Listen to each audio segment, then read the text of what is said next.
Hi guys, welcome back to my channel again. And guys, जैसा कि मैंने आप सबको प्रॉमिस किया था कि जो है काफ़ी क्लोन मैं बना चुका हूँ अभी तक, और एक रिडक्स में जो है काफ़ी लोगों को कॉम्प्लिकेशन आ रही थी कि रिडक्स क्या है। और सर एक बेसिक सीरीज़ बनाओ पूरी की जिसमें हम कम्प्लीटली रिडक्स को सीख सकें, बेसिक से लेकर एडवांस तक। क्योंकि रिडक्स गाइस एक अपने आप में एक बहुत बड़ा टॉपिक है, ठीक है।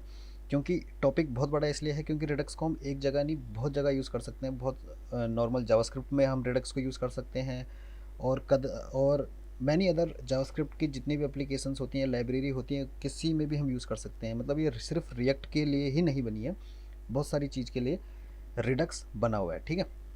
तो रिडक्स को गाइज मैं इस तरीके से सिखाऊंगा। देखो, रिडक्स के काफ़ी पार्ट हैं गाइज।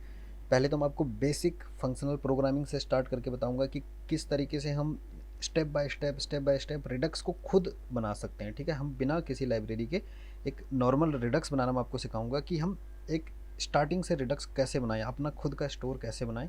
उसके बाद मैं आपको रिडक्स को इंस्टॉल करके दिखाऊंगा और रिएक्ट में उसको इंटीग्रेट करके दिखाऊंगा, ठीक है। एंड देन हम रिडक्स टूल किट का यूज़ करेंगे, जो कि मैं अपने क्लोन में भी बता चुका हूँ। तो देखो, इसमें हम क्या क्या सीखेंगे। एक बेसिकली अल्टीमेट रिडक्स कोर्स होने वाला है गाइज, जिसमें हम सीखेंगे रिडक्स क्या है, ठीक है। एंड रिडक्स क्या करता है, ठीक है। कौन सी प्रॉब्लम रिडक्स सॉल्व करता है हमारी एप्लीकेशन में, ठीक है। एंड कब मुझे ये यूज़ करना चाहिए और क्यों मुझे यूज़ करना चाहिए, ये सब चीज़ें हम सीखेंगे, ठीक है। तो इसमें जो सबसे पहले मैं आपको बता देता हूँ क्या क्या चीज़ें हम सीखने वाले हैं थ्रू आउट दिस प्लेलिस्ट में गाइज। प्लीज़ चैनल को सब्सक्राइब जरूर करें, बहुत ही अमेजिंग कोर्स होने वाला है गाइज। पूरे रिडक्स का जीरो टू हीरो सीरीज़ होने वाली है, ठीक है। फंक्शनल प्रोग्रामिंग गाइज हम इसमें सीखेंगे, बहुत ही इंपॉर्टेंट है गाइज। आपने इनमें से फंक्शनल प्रोग्रामिंग के बहुत कंसेप्ट यूज़ भी करे हैं, लेकिन आपको पता नहीं है कि ये फंक्शनल प्रोग्रामिंग में आते हैं या नहीं आते हैं, किसको कब यहाँ कौन सी जगह पे यूज़ करना है। तो फंक्शनल प्रोग्रामिंग के सारे कंसेप्ट हम क्लियर करेंगे, बहुत ज़रूरी है गाइज, क्योंकि Redux is all about functional programming, ठीक है। उसके बाद राइटिंग क्लीन कोड, ऑब्वियसली जब फंक्शनल प्रोग्रामिंग यूज़ करेंगे तो क्लीन कोड हो गई, ठीक है। कॉम्प्लेक्स स्टोर बनाना सीखेंगे हम with the help of JavaScript only starting में, ठीक है। मिडिल वेयर सीखेंगे। देखो, मिडिल वेयर गाइस बहुत कॉम्प्लिकेटेड है, बहुत सारे बिगिनर लेवल के लिए, ठीक है। एंड इवन मुझे भी इसको समझने में काफ़ी टाइम लगा कि मिडिल वेयर क्या है, कब यूज़ करना है, कहाँ यूज़ करना है, ठीक है। तो मिडिल वेयर में आपको इसमें सिखाऊंगा कॉलिंग एपीआई। अगर कोई थर्ड पार्टी एपीआई अगर आपको दी जाती है कि भाई इस एपीआई से आपको डेटा लेना है, ठीक है, तो with the help of Redux आप कैसे उस एपीआई को कॉल कर सकते हो विदाउट एनी डिले। और अगर डिले होता भी है अगर एपीआई को कॉल करने में, तो आप कौन से कंसेप्ट यूज़ करते हो, ये हम इसमें सीखेंगे। And end of this video हम टेस्टिंग करना भी सीखेंगे अपनी एप्लीकेशन का। एंड लास्ट में हम सीखेंगे इंटीग्रेट हम कैसे रिएक्ट के साथ करें। वो ऑलरेडी मैं अपने क्लोन में बता चुका हूँ, लेकिन वो एक बेसिक से कंसेप्ट थे कि कॉपी पेस्ट कर दिया। इसमें हम जीरो से सीखेंगे गाइस, ठीक है। और हम इसमें क्या क्या सीखेंगे, देखो। तो चलो स्टार्ट करते हैं पहले इस ट्यूटोरियल को, ठीक है। कि रिडक्स है क्या चीज़ गाइस, क्या है रिडक्स। आप सब लोगों के दिमाग में ये क्वेश्चन आ रहा होगा कि हम रिडक्स सीख रहे हैं, लेकिन रिडक्स है क्या चीज़। तो Redux guys basically a state management library for JavaScript app. कोई भी जावास्क्रिप्ट एप्लीकेशन है, ठीक है, उसकी उसमें किसी भी वेरिएबल की या किसी भी कंपोनेंट की हमें स्टेट मैनेज करनी है थ्रू आउट द एप्लीकेशन, तो विद द हेल्प ऑफ हम रिडक्स कर सकते हैं। हम कॉन्टेक्स्ट एपीआई से भी कर सकते हैं, लेकिन रिडक्स क्यों यूज़ करना है वो मैं आपको आगे बताता हूँ, ठीक है। कहाँ कहाँ हम रिडक्स को यूज़ कर सकते हैं guys. We can use it with React, Angular के साथ भी यूज़ कर सकते हैं, व्यू के साथ, एंड वनीला जेएस के साथ, ठीक है।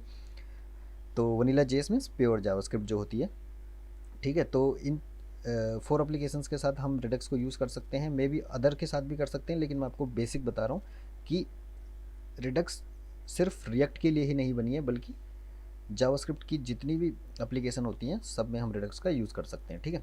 अब ये यहाँ पर गाइज एक डायग्राम है, आप देख सकते हो। ये डायग्राम बेसिकली क्या है, ये हमारी ऐप है, ठीक है। इसमें अगर मैं आपको समझाऊँ तो ये समझ लो आप, आपका हेडर है, ये साइड बार है, ये आपका बॉडी पार्ट है, ठीक है।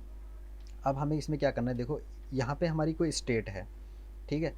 एक स्टेट हमारी यहाँ पर है, एक स्टेट हमारी यहाँ पर है, ठीक है। अब ये तीनों स्टेट एक ही स्टेट, आप समझ रहे हो। लेट सपोज यूज़र का नेम है, ये यूज़र नेम है, ये भी यूज़र नेम है, ये भी यूज़र नेम है, ठीक है। और हमें इस यूज़र नेम को ऐसी जगह मैनेज करना है ताकि कोई कॉम्प्लिकेशन ना आए। लेट सपोज अगर यहाँ पर यूज़र नेम चेंज होता है तो इमीडिएटली यहाँ पर भी रिफ्लेक्ट होना चाहिए, यहाँ पर भी रिफ्लेक्ट होना चाहिए। नहीं अगर हम यहाँ पे यूज़र हेडर में यूज़र नेम सेपरेट डिफाइन कर दें, यहाँ पे भी सेपरेट डिफाइन कर दें, यहाँ पे भी सेपरेट डिफाइन कर दें, एंड अगर कल की डेट में यहाँ पर यूज़र नेम चेंज होता है, लेट्स सपोज आपने लॉगिन करा, यहाँ पर यूज़र नेम चेंज हो गया लेकिन यहाँ पर चेंज नहीं हुआ, यहाँ पर ओल्ड डेटा आ रहा है, तो ये एक कॉम्प्लिकेशन आ जाती है हमारी ऐप में। ठीक है, तो किस तरीके से हम डेटा को चेंज करेंगे, ये डेटा चेंज होता है गाइस स्टेट मैनेजमेंट के थ्रू ही। यही होता है state management. State management means अगर किसी भी कंपोनेंट में कोई भी डेटा चेंज होता है तो वो थ्रू आउट द एप्लीकेशन हमारा चेंज हो जाए। ठीक है, तो कैसे चेंज होता है डेटा, वो है हम इसके लिए जो सॉल्यूशन है गाइस वो है स्टेट मैनेजमेंट। ठीक है, तो स्टेट मैनेजमेंट में हमारे पास क्या क्या आता है, फ्लक्स, जो कि फेसबुक ने बनाया था गाइस स्टार्टिंग में क्या वो फेसबुक ने ही बनाया था फ्लक्स, तो फ्लक्स के थ्रू हम कर सकते हैं, रिडक्स के थ्रू एंड मोब एक्स के थ्रू। ये तीनों जो है स्टेट मैनेजमेंट लाइब्रेरी हैं गाइस, लेकिन इस सीरीज़ में हम सीखेंगे सिर्फ रिडक्स से हम किस तरीके से स्टेट को मैनेज कर सकते हैं। ठीक है, अब रिडक्स क्या है गाइस, देखो रिडक्स बेसिकली एक सेंट्रलाइज स्टोर है।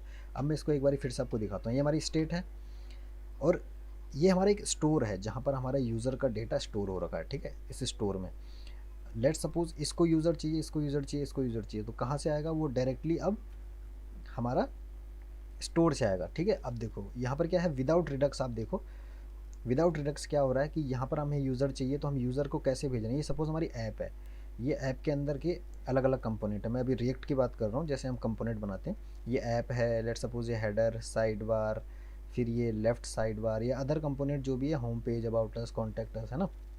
यहाँ पे हमें यूज़र चाहिए, तो हमें यूज़र यहाँ पे कैसे मिल रहा है, इसने बोला अपने पेरेंट को कि मुझे यूज़र दो, फिर इसने अपने इस पेरेंट को बोला यूज़र दो, या फिर इस पेरेंट को बोला यूज़र दो, फिर इस पेरेंट ने ऐप को बोला, तब जाके हमें यूज़र मिला। ठीक है, तो ये होती है प्रॉप्स ड्रिलिंग, मतलब आप एक कंपोनेंट से दूसरे कंपोनेंट से मांग रहे हो ना। लेकिन रिडक्स में ऐसा नहीं होता। देखो रिडक्स में बेसिकली यहाँ पर क्या हो गया, इस डायग्राम को आप ध्यान से देखना, ये हमारा स्टोर बन गया, इसको यूज़र चाहिए, इसने किसी से भी नहीं मांगा, इसने डायरेक्टली स्टोर को बोला मुझे यूज़र दो। इसको यूज़र चाहिए, इसने डायरेक्टली स्टोर से, जिसको भी यूज़र चाहिए उसने डायरेक्टली स्टोर से मांगा, तो यहाँ पे भी यही हुआ, इसको यूज़र चाहिए था, इसने डायरेक्टली स्टोर से मांगा। ठीक है, नेक्स्ट क्या है गाइज, रिडक्स से हमें क्या एक और प्रॉफिट होता है, वो होता है कि हाउ, व्हेन, वेयर, वाई, कैसे, कब, कहाँ और क्यों डेटा चेंज हुआ, ये हम सब जान सकते हैं with the help of Redux. ठीक है, थोड़ा सा रिडक्स को अगर आपसे कोई पूछे अब कि रिडक्स की डेफिनेशन बताओ, रिडक्स क्या है क्या नहीं है, तो जैसे कि मैंने बताया Redux is basically used for state management, right.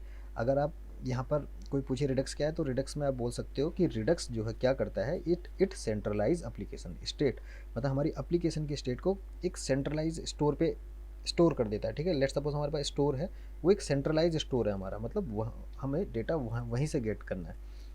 और क्या है इसके प्रोज रिडक्स के, makes data flow transparent and predictable. Predictable कैसे हो गया, क्योंकि हमें पता है स्टोर में क्या है, एप्लीकेशन में चाहे हम 100 जगह पे डेटा गेट कर रहे हैं, हमें पता है स्टोर में क्या, अगर हम डेटा स्टोर में चेंज करते हैं तो वो हर जगह चेंज होना ही होना है।